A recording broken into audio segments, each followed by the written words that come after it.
Nagpakawala ang China ng mga rocket sa ikalawang araw ng kanilang military drill sa Taiwan. Ayon sa Taipei, halos 100 barko at eroplanong pandigma ng Beijing ang nakapalibot sa kanilang teritoryo. Nasa frontline balitang yan si Gio Robles. 五、四、三。 Sa hudyat ng People's Liberation Army ng China,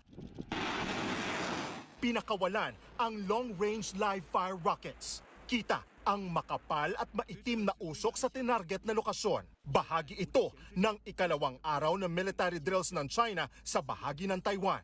Mas dumami pa ang mga barkong pandigma at eroplano ng China.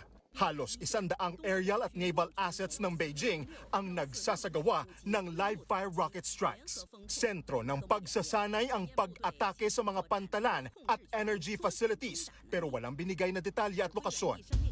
Ayon sa Taiwan Defense Ministry, 76 Chinese military aircrafts at 15 Navy ships ang nadetect sa Taiwan sa nakalipas na araw. Hindi raw nila alam kung hanggang kailan ang military drills ng mga Chinese, kaya mas naghigpit sila ng seguridad para hindi ito mauwi sa biglaang paglusob sa Taiwan. Una nang tinawag ng Taiwan Presidential Office na troublemaker o pasimuno ng gulo ang China. Nasa 250,000 ang mga Pilipino